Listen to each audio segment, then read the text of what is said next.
Hello, everyone. Hello, hi. Hi, Darren. How are you doing? Yeah, good. Thanks. Thanks for having me. Can you hear me? Yeah. Hello, everybody. How are you doing? Do you hear me out? Do you hear us? So, thank you, Darren, for giving your most valuable time. And we had been planning for 4 or 5 months, I guess. And now finally we were able to meet together. And this is an incredible time for me as well. And really, the whole EzyCourse team and the EzyCourse community really appreciate you for joining this live and finding us some time. Yeah. So go back a little bit back when you joined EzyCourse, and if I remember well, that you joined us almost during our early stage, almost when we were around 2 to 3 months old. From there on, you were one of the oldest clients. We Helen and one more client from Sweden. So it was a long journey. Okay, so Darren, I have three questions for you, and we will go through this question for our audience. And once again, I thank you for joining this live on behalf of this whole audience.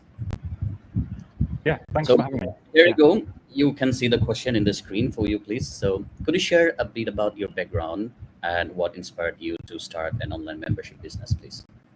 Yeah. So my background is I'm a trained mechanic by trade. So I did an apprenticeship at a dealership local to me, learning about fixing cars and things like that. That's what I was really passionate about as well. So I always liked cars as a boy and growing up and a teenager. And it was almost like kind of like a dream job.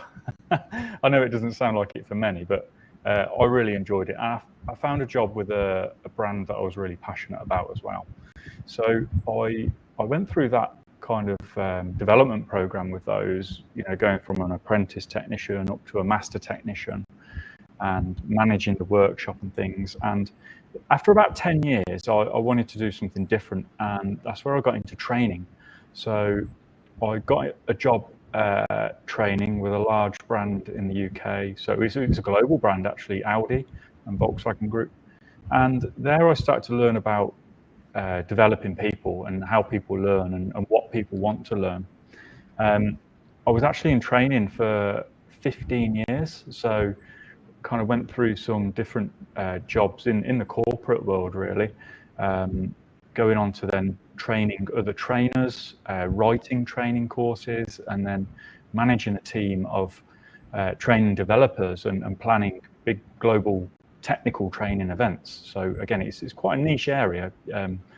We were showing mechanics how to fix cars and how to fix problems when they go wrong.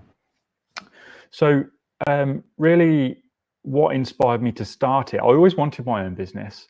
I didn't quite know what that was and what it looked like. And actually, I went through a few ideas, trying to get some traction, and they never really took off. I remember going into some garages and offering training services very, very cheaply, and getting stood up and turned away and things like that. And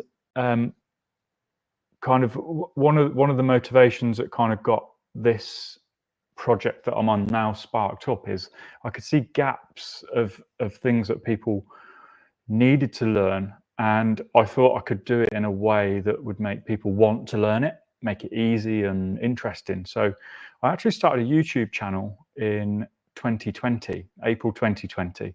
However, I started my business in April 2019.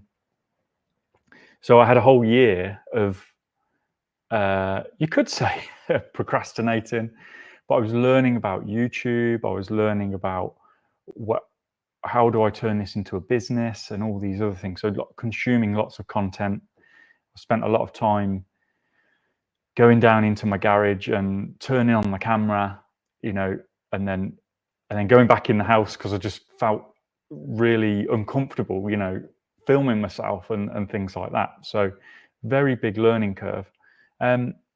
But yeah, ultimately then we started the YouTube channel, and turned out the ideas that I had for my target audience, that they wanted it. And that was reflected in the fact that people were picking up my YouTube videos and watching them. So that was a good feedback loop, and enough for me to then say, okay, let's start building up a course.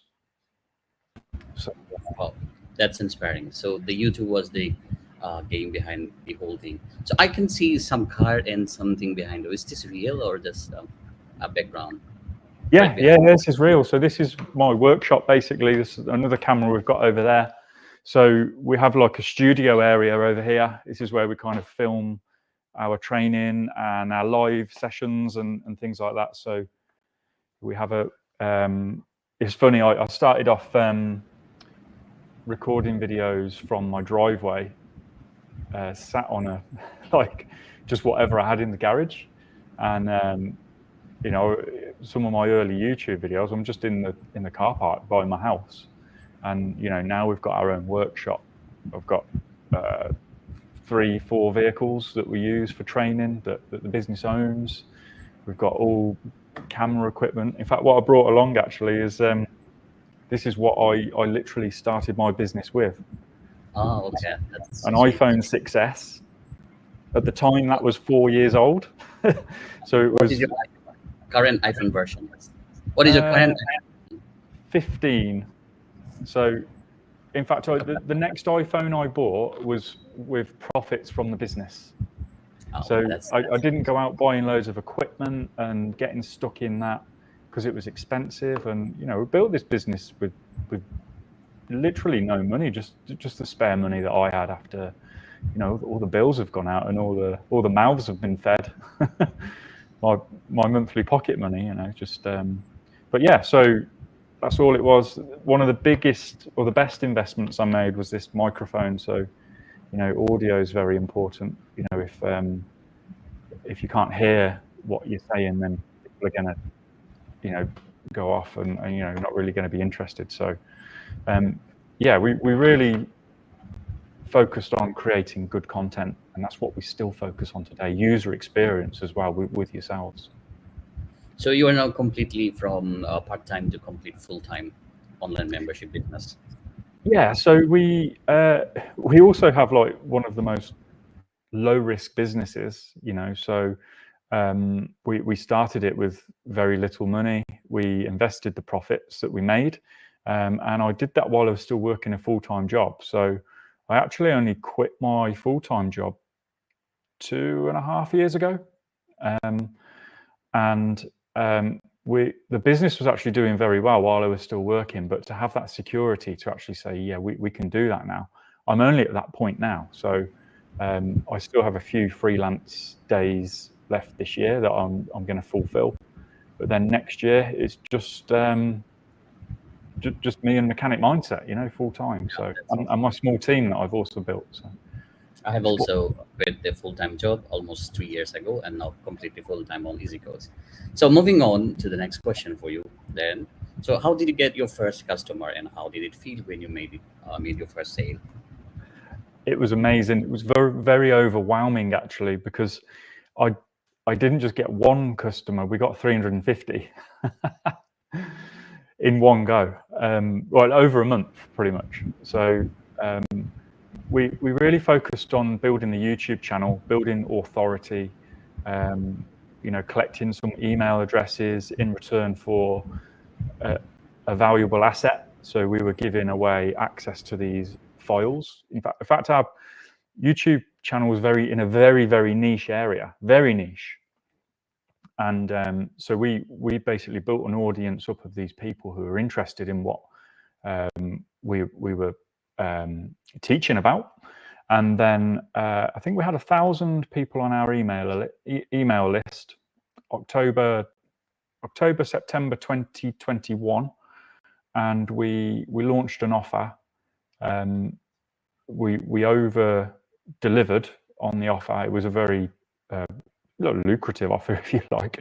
We were offering the training that we'd built for $99 for a limited period of time, and yeah, by the time we stopped the timer, we'd taken on 350 students at $99 each. And First month was almost 350 signups. yeah, nearly $35,000. Yeah. $35,000. Yeah. So that was crazy. You know, that's Really, really crazy. So you just got your momentum right from the word go. This is amazing. well.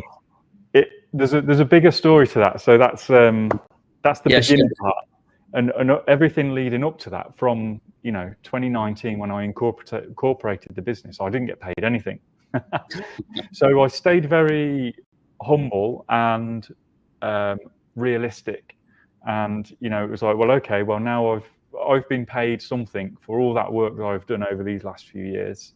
I did take some of it out, but not nearly all of it. We reinvested a lot of that back into the business. So, we then upgraded cameras. We got, I think we bought a vehicle. We bought some high-end diagnostic equipment and things like that. So it all went towards what you see here now. And in fact, we started that from the very beginning. We were making a little bit of money from YouTube ad revenue, Amazon affiliates, not a lot, a few £100 a month, maybe 50 to a couple of £100 a month. It was not a lot at all, but it all added up, and everything that we did make went into that business bank account, so we could redistribute it into the business itself. So, but yeah, how did it feel? Unreal, How much YouTube is paying now? Sorry? How much YouTube is paying you now? So it's up and down really, but we're probably around about £1,000 a month from YouTube. Okay, so this is at so it's about $1,300 or something like that. But again, that's up and down. We need to be. We spend a lot of time focused on providing content for our paying members, so we're not as consistent on YouTube. We put videos out. It's not regular, but when we do, we try and make it a good video. So in the early days, we spent a lot of time learning to edit. Some of the edits on the YouTube videos took me 8 hours. I've never done any editing before. Now I've got this software, so and just trying to work out how to do it, and spent a lot of time trying to refine processes and things and make things quicker. Because I still had a full-time job. So I see from my experience with EzyCourse creators and other creators as well, is that they struggle to get sales. And in your case, you just got the sale at the very first month, almost $35,000. So what was the key factor that made all those sales for you from the word go? The offer and the way that we launched it. So what I didn't realize at the time, that I'd done what's known in the kind of online marketing world as a Jeff Walker style launch, where you create a great offer and you put all these other things around it that just make it irresistible to buy. So there was a time scale. In fact, the first 99 people were limited. They got inside this special group. So it was like $99. You get in this group 99 where you'll get some special treatment as well. You'll get this course. You've got to do it by this time, otherwise the offer ends. And we did. We closed the doors because we were so overwhelmed with how many people were coming. We honoured the price, but the group 99 that stayed. It went a little bit over 99, but not much. But it was just the offer, really, the offer and the way we launched it. Did those customers know you before, or they were completely new? They're very important. They knew me, they trusted me, and we'd got them in from YouTube, and that's where we spent most of the time, really, in the front end, was building that audience and building the trust with the audience that, okay, this guy knows what he's talking about. He's not just some guy sat on a paint pot on his driveway. Because by day I was working in a multi-million-pound facility, creating world-class technical training for a massive global organization, and I was giving that same quality of content, but just from a different space at the time. So building the trust was very important. And yeah, we didn't spend any money on adverts or anything.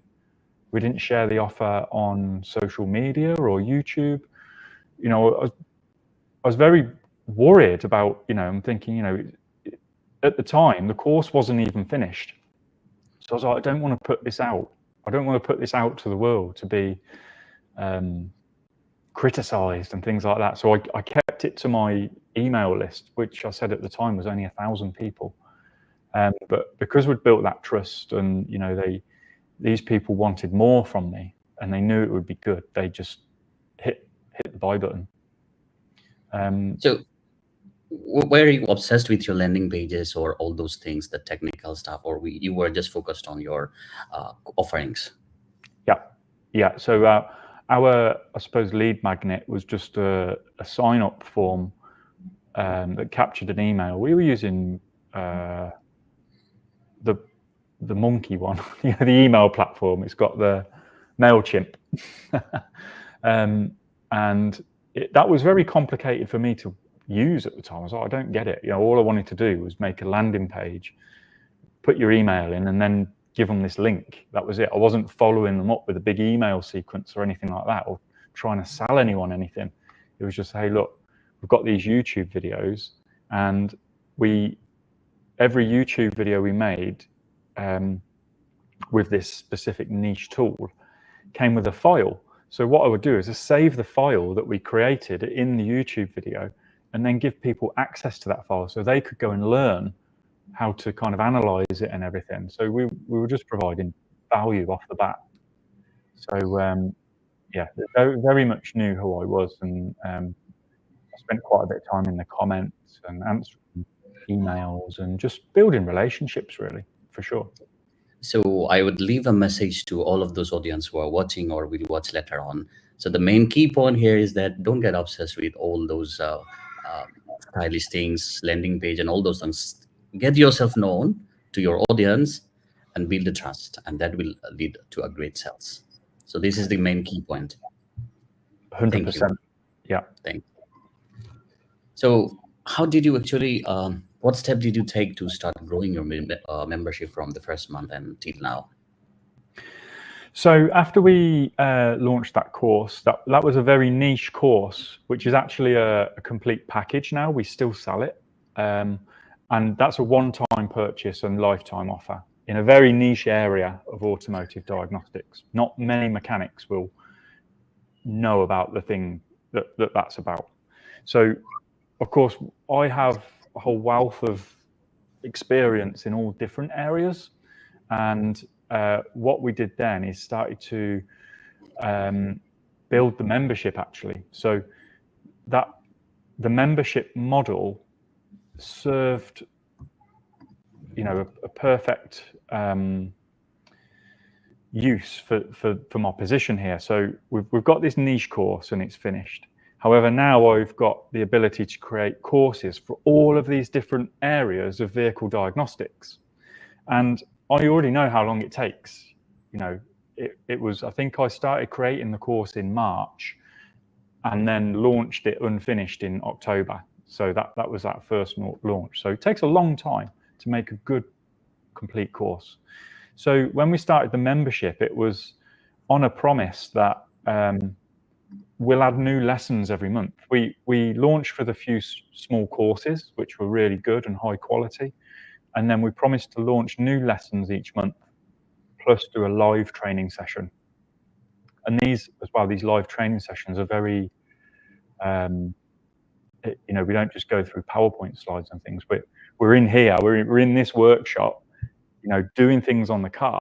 And then, you know, the people on the other end are interacting with me as well. So, you know, what happens if you do this, or what happens if you do that, or, you know, they get a chance to learn and things as well. So people charge a lot of money for that type of training. And when we launched, it was like $10 a month, and we did $100 a year or something like that. So offer. Yeah. So we quickly got our first few hundred members within launching the membership. Actually, it didn't take long to hit kind of like 300 members. whilst we were still selling the course as well. So a lot of the people that bought the course, probably about half of them, actually went on to join the membership. And then, of course, we've got a list of people now that we could also go out to with a membership, and maybe the course we did initially wasn't really for them, but actually I want to cover the more basic diagnostic areas and build up, and that's where the membership serves, and it still does today. Okay.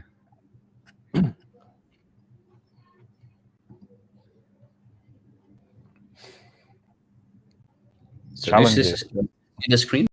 I see. Yeah, I feel like network was a little bit stuck. So as you began to grow, what challenges did you encounter and how did you overcome them? So quite a lot of challenge. The biggest challenge was time, because I was still working. Even when I quit my full-time job and started doing freelance work, time was still the big factor, because the freelance work, they were like 14-hour days with traveling and things like that. Although they paid better, so I could work less days and earn the same money as my full-time job paid. I was, spending more time on the road and things like that. It did give me some time in hotels and things where I could actually do some of the course building. So the easiest solution to that challenge really was to hire someone. So we were using a freelance worker who now works for us full time, actually. So and we come up with good processes to start with, and then pass those processes onto the team, so that we're all working in an efficient way. So that was a big challenge. Also, just the other challenge of I've now got to take care of like online marketing and things like that. What do I do next? What is the next step? And what is the best step to take? Because there's so many directions that you can go at such an early stage in a business with so many different possibilities. So just trying to find the things that work best and do those. Customer service. So now we're taking money off people automatically every month. Some people forget they made the subscription and want refunds and stuff. It's not a lot, but a lot of these things take time. Changing the platform is probably the biggest challenge that we've been through that you shared with me. Yeah. But it went really good. A lot of subscriber you had there. We had to transfer all of them one by one and build the script for it. That was very nervous time. So and that was a big jump for me. And I put a lot of trust into you guys with that work. So with you being such a young business and dealing with so many subscribers at the time, were we around 1,000 subscribers then in the membership? Or maybe a little bit more. I think it was more. So yeah, Sadek and his team are like moving these people over. I'm like, oh, they're going to disappear. No, we are not going. Still giving you similar sort of support in the WhatsApp as well. So how many support members do you have in the chat? You provide real-time support to your customer? Sorry, say that again. So do you provide real-time customer support via, let's say, chat support or call? Yes. What kind of support do you give? We've got the Crisp, same one that you use. Actually, you recommended it to us. That was easy to integrate and it works well. We also push our support email into that, and Facebook Messenger also goes into Crisp. And yeah, we have like really understanding members, so we don't need 24-hour support. Sometimes I or the team respond on the Sunday and they're like, oh, I wasn't expecting you to respond today, but that's great. And so yeah, we've got kind of like, I think we're around about 2,500 members now in the membership, and probably over 1,000 course enrollments on top of that. And we're probably getting anywhere between 10 to 30 chats a day in that support thing. So it's up and down. And yeah, that's still a lot. 10 to 30 chats means quite a good number of customers asking you things. So you need some people as well. How many you have now? So 2 main staff. So we've got one person who takes care of like video editing, everything inside EzyCourse and content creation. He's actually just started getting into social media as well. So, you know, we try and make sure that they're get a variety of work and it's not just the same boring stuff. We also have someone that takes care of the crisp customer support, and they're also getting involved in things like business analytics, like how many people leave, how many people do we take on, trying to win back customers that cancelled. So sometimes we get cancellations because their card declined or whatever. So sometimes they didn't want to leave, so they kind of work on getting those back and things. So also trying to make the staff I suppose generating revenue at the same time as they're doing the job. So it just really helps kind of support the investment in the salaries and things. But yeah, it's good. We've got a very laid back work ethic. As long as the work's done, I'm happy, they're happy, and I've had bosses before that were micromanagers and things, and it's not a pleasant place to work. So if you've got to do something, you just go and do it. The business will keep running, and yeah, it's good. So we have some kind of outside support as well. So we use an agency for advertising. So we're looking at kind of building and supporting people in a similar position to me with that kind of service. So again, that's just something else that I don't have to learn to do. We sometimes kind of we've actually got a new guy starting. He's going to come in and do the live training sessions with us. So he's going to come in and be the guy behind the camera, and just watching the chat in the Zoom and stuff. So we did some work with him before he filmed some adverts with us. Just asked him if he wanted to get involved with that, because up until now I just turn up in here on my own, get everything set up and working, and I'm managing the cameras, I'm making sure people are muted, because we allow people to chat both ways with us on the live Zoom. Every now and then a dog barks or a child cries or something. Yeah. But yes, it's a small team, but it's growing, and we've got ideas for the future as well, where we can take on more people at a technical level with me. So yes, good.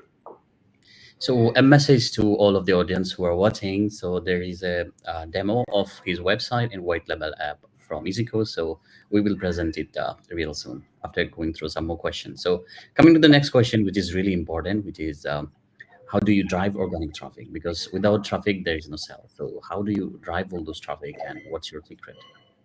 So organic traffic, is very important, for authority and just building a stable business. So if you can get people to come to your website or course or watch your videos without having to pay money to do it, it's very powerful, and it's a really good feedback loop to say that, okay, what I'm creating here, people like and people watch, and I can get them to consume it for free.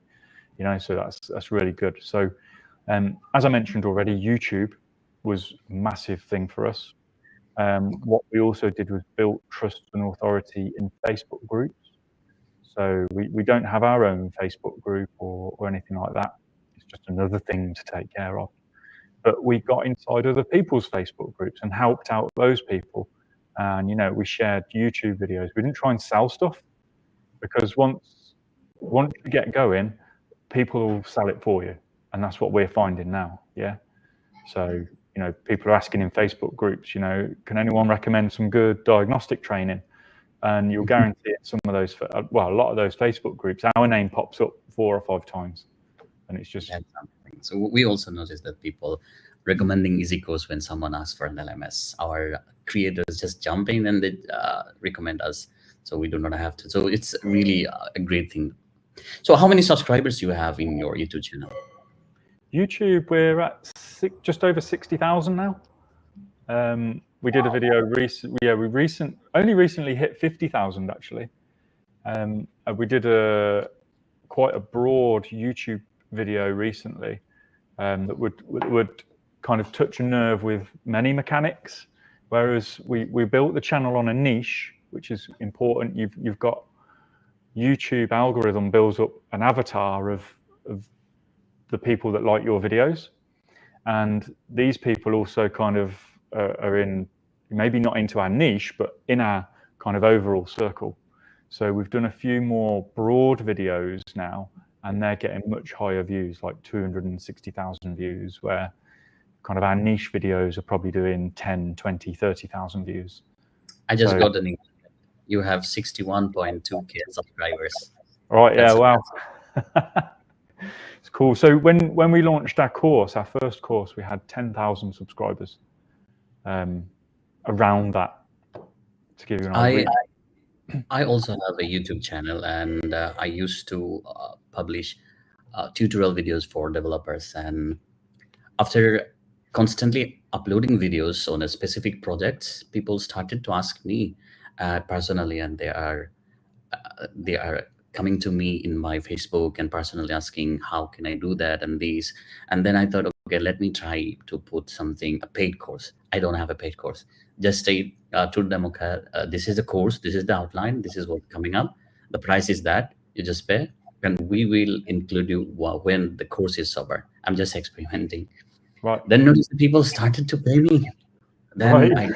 I had to do jobs, and then had to start refunding everybody. Oh, And no.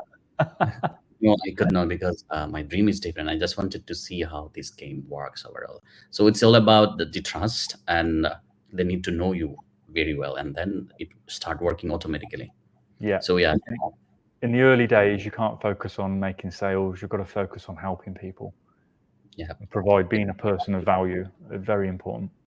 So this is one of the most important questions. So what marketing strategies are you currently implementing to maintain this consistent earnings over 40K per month?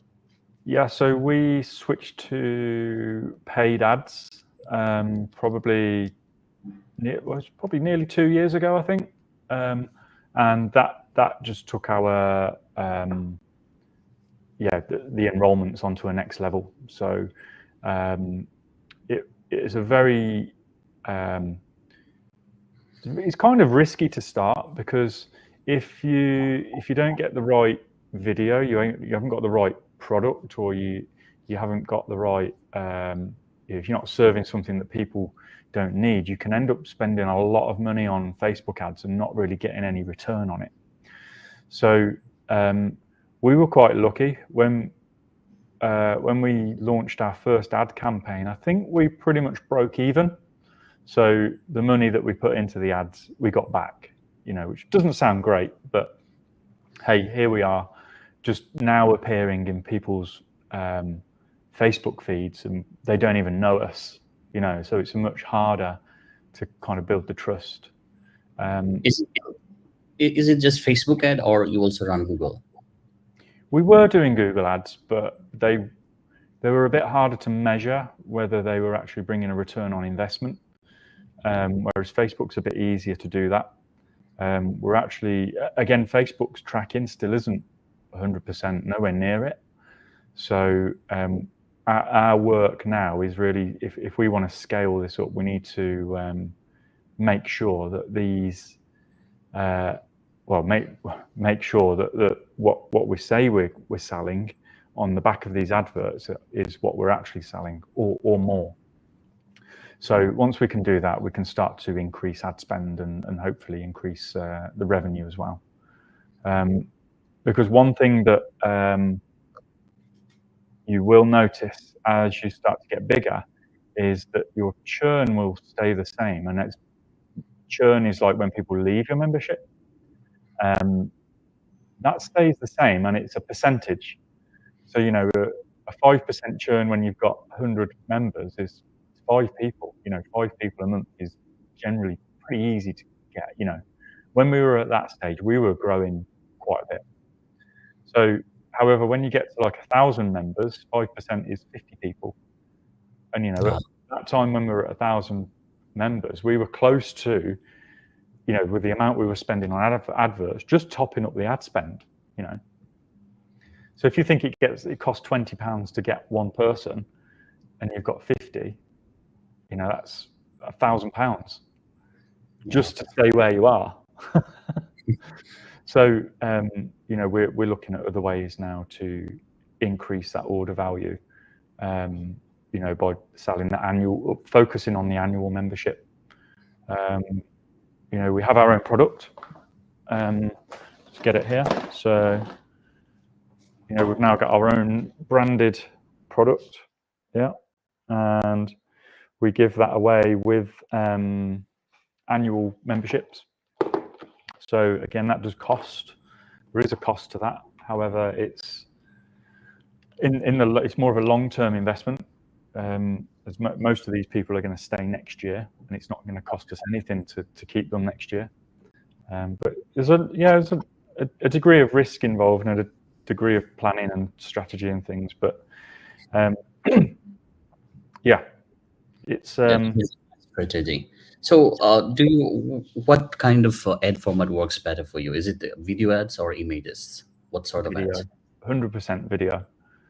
Yeah, what is the good length, you think? Video length? We've tried kind of shorter videos and longer videos. At the beginning, we were doing videos that lasted around a minute. I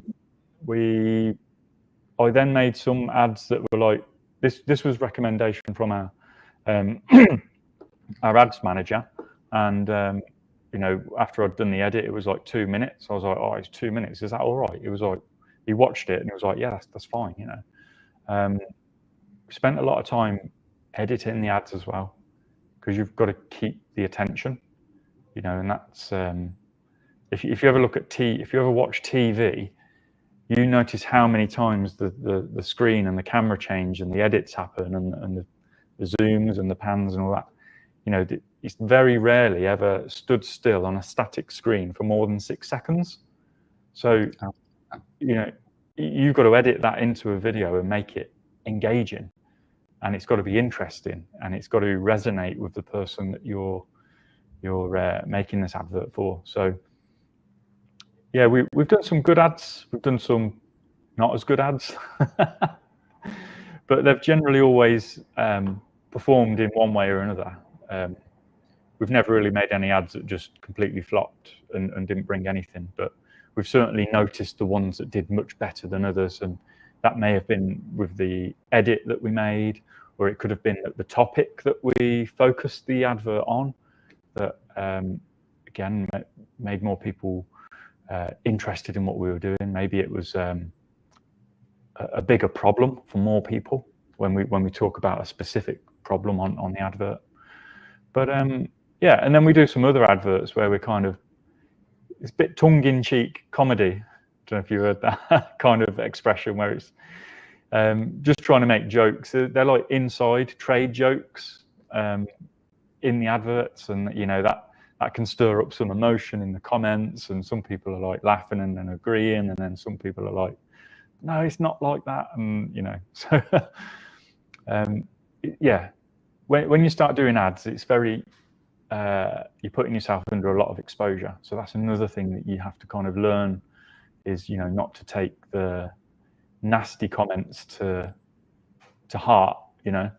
If people leave nasty comments or start trying to argue with you or things like that, that's not your problem, it's their problem. So we generally kind of ignore stuff like that. But if you get a recurring theme in these comments, in your feedback, then certainly take note of it, and yeah, don't try to be too defensive over the feedback you get. Take it and do something about it.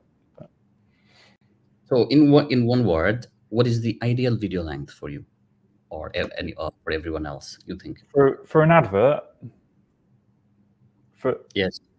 Yeah, probably like a minute to a minute and a half. Okay. I'd say. Yeah, that's probably the best. We've actually experimented with some long form videos on YouTube, and they performed okay organically, actually.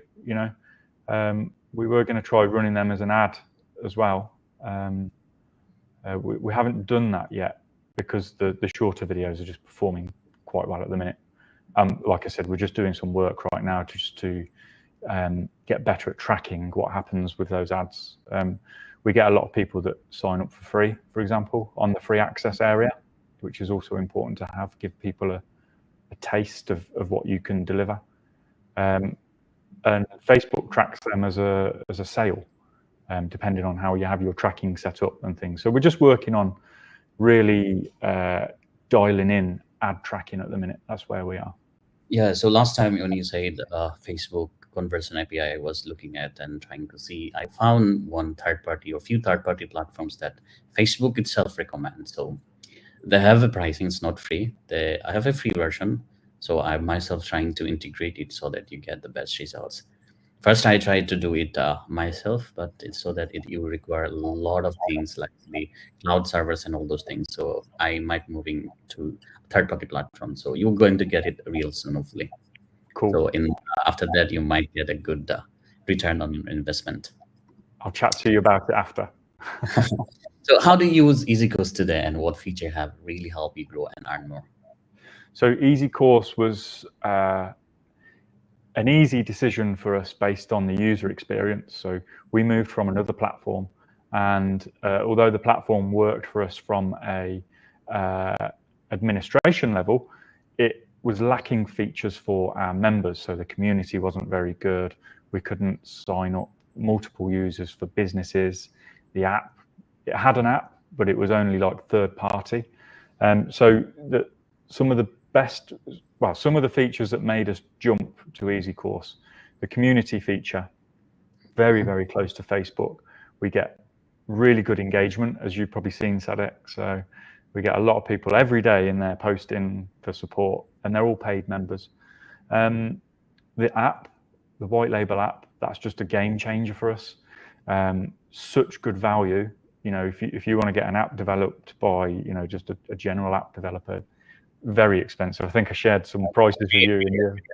I have a team of almost 8 or 10 members. Only they work on only app and nothing else, because app is really massive. But it's a really good app. It's very stable, and even when there is a small problem, you fix it in the same day most times. So it's really good. You've got a really good app product there.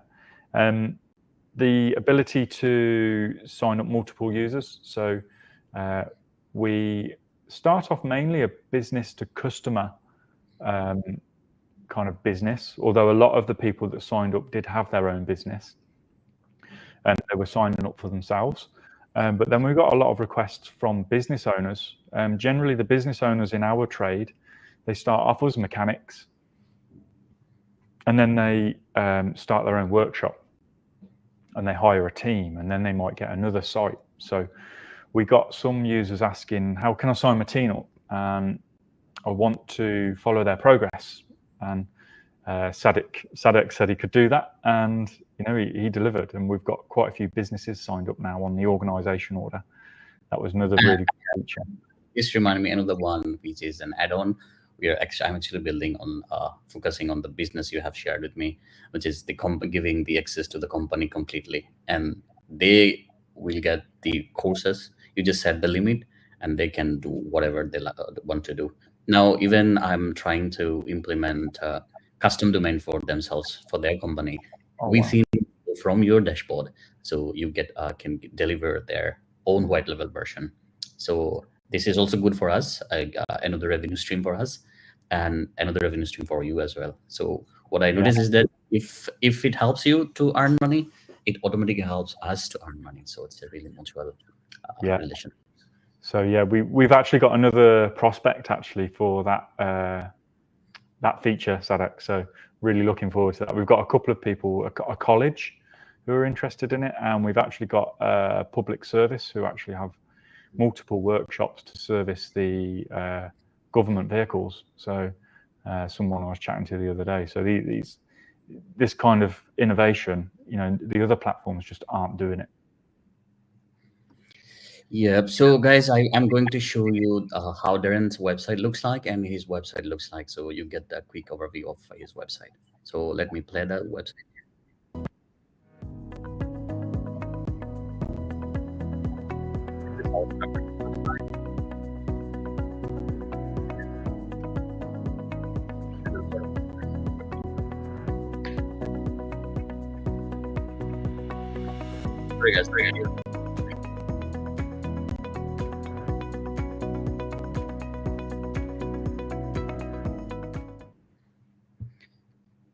And this is how his app looks like.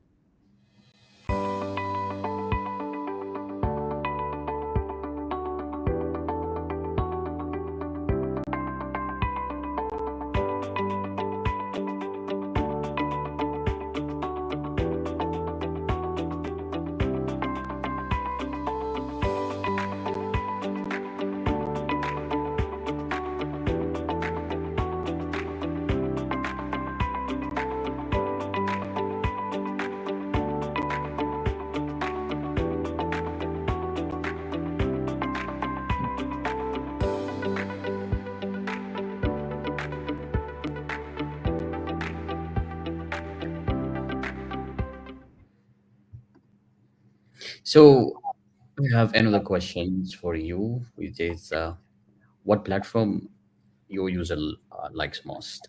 Do user prefer engaging with your white label app or the website? From where they use most? So it's probably a bit of both. The app has really been gaining traction this year. We only launched the app, was it,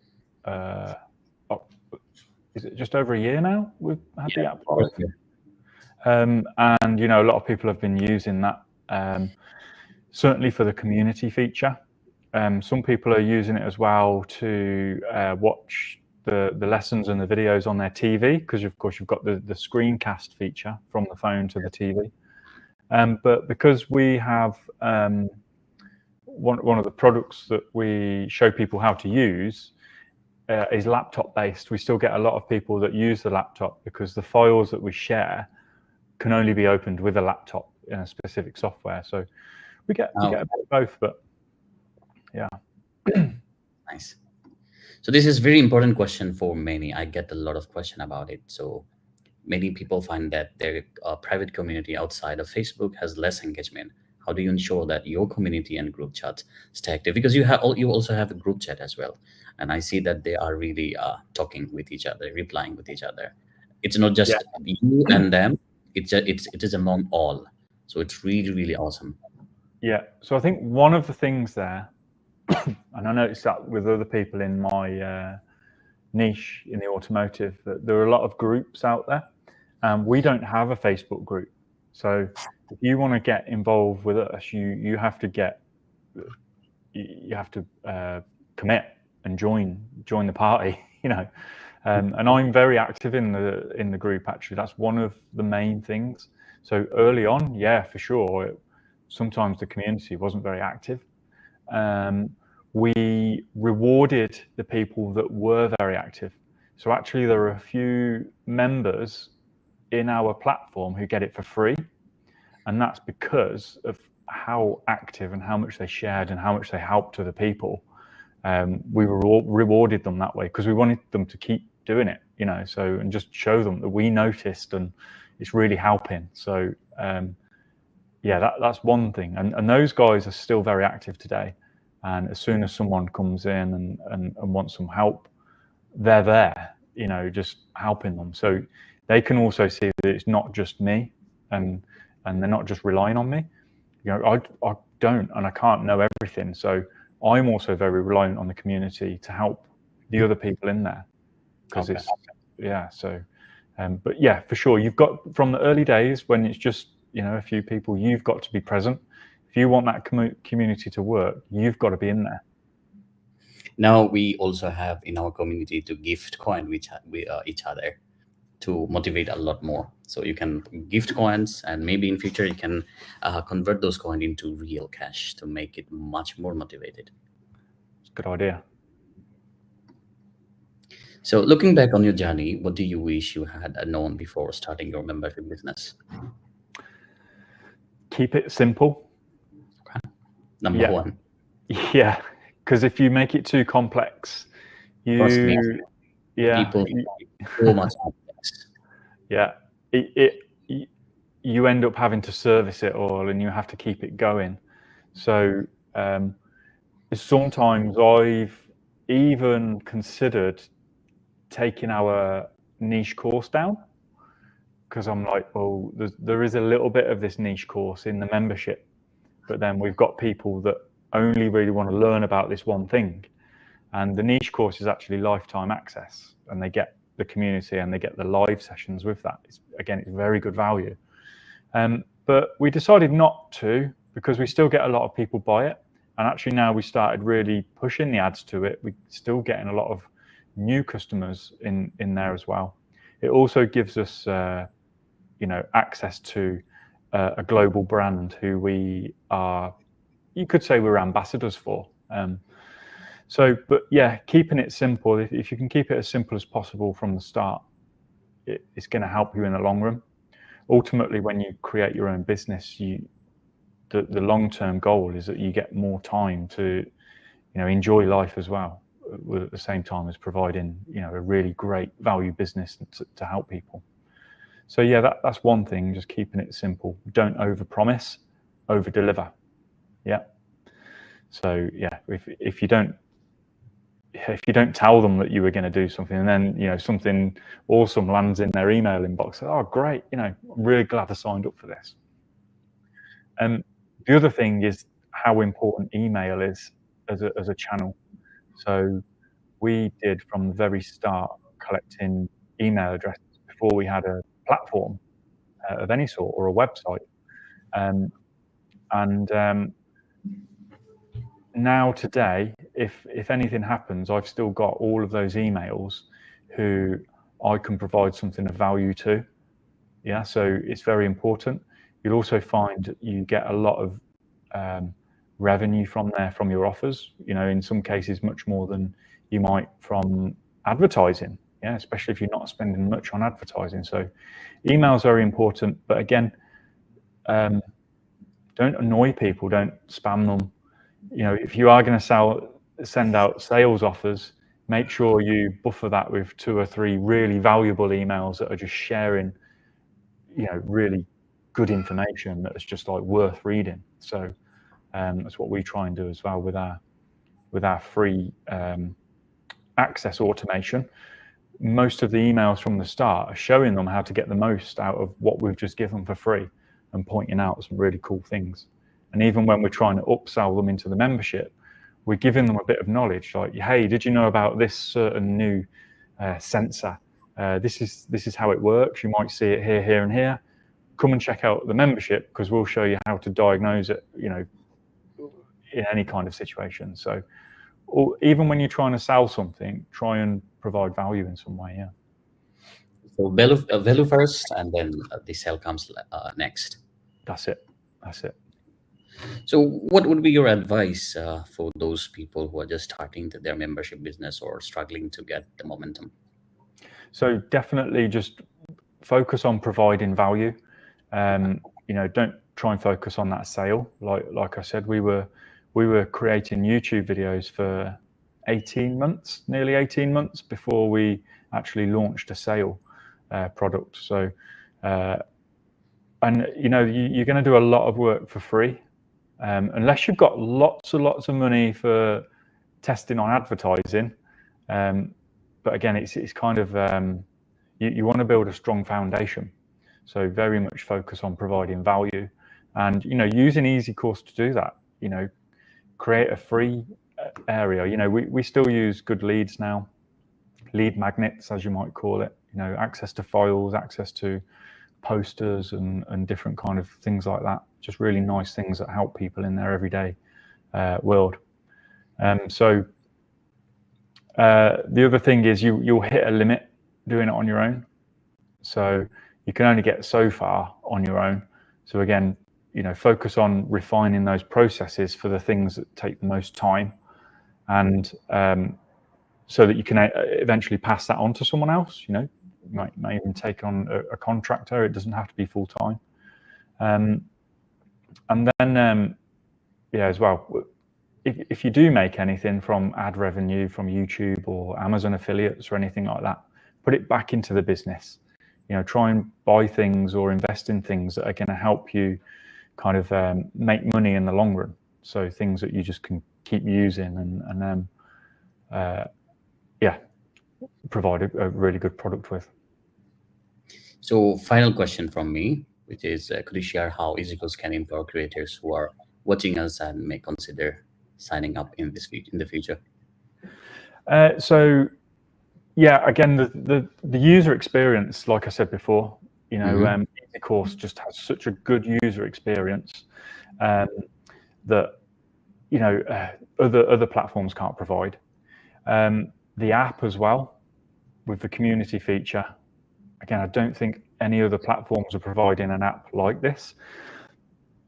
If you download our app, it's ours. It has all the features that you get in the the website platform, and it just integrates seamlessly. So that's another really great feature, along with the community. With the community, we're in this information selling space, if you like. That's what we are doing, really. We're selling information and courses and things like that. With AI on the way, and it's here already, it's not quite replacing all of the information-based jobs at the minute, but it's going to do a lot, and it's going to be really valuable for people wanting to learn things. If you've used it already, you might agree it can give some really incredible outputs. And that community and that human connection, that AI can't replace that. So again, that's something that we've been focusing on, and that's, again, one of the other reasons that we came over to EzyCourse, is because of that community feature. Our members can share files, videos, and they can now chat with each other, which is even more amazing. So yeah, we're going to be around for a long time. So thank you for answering all the questions. So before we move into the questions that we have got, I would like to announce the gift that we promised to our audience, and the gift is for everybody, is that you can join Darren's free community, www.darrenscreen.com, today, before he changes his mind and make it paid. So hurry up, you can join and get started. So let me take some question from our audience. 1 minute. So let's see. We have a few questions here. So this is a question for you, Darren. Can you see? On the screen there. So can I share what I learned about how to turn a YouTube subscribers from viewers to buyers? Yeah. So very much getting them onto your email list. So, being able to provide them with some sort of nice, valuable lead magnet, something that they can use and something that's going to help them. The other thing is if you're getting a lot of YouTube views, it helps. So the more YouTube views you can get, the more people are going to see your offer. And if it's a good offer, a lot of them will just buy straight from the YouTube video without going into the lead magnet and things like that. So yeah, we really focused on making great, engaging YouTube videos that were well edited. I say they were well edited. I look at my early YouTube videos now and I squirm a little bit. But at the time, it was better than what a lot of the other people in our same niche were putting out. So again, just working on like good thumbnails, good titles to make sure people are going to watch your video in the first place. So I hope that helps. So another question for you. So I mentioned that a high level of customer interaction with Crisp, is it better than running a community? So we use Crisp only for customer support and customer service. So if people have questions about the product they're thinking about buying, they might put something in Crisp. They might ask, okay, is this included with the membership as well, or whatever, or do you cover this specific topic?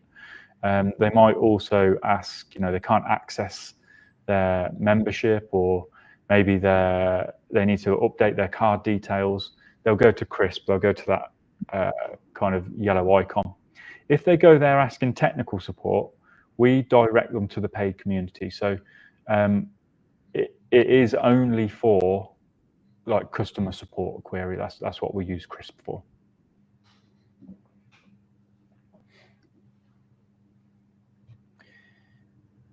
Yeah.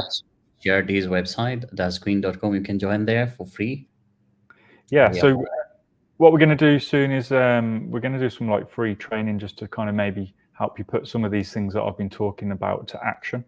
Again, here I am providing value. So yeah, sign up there. My business is Mechanic Mindset, so you can go and check that out if you like.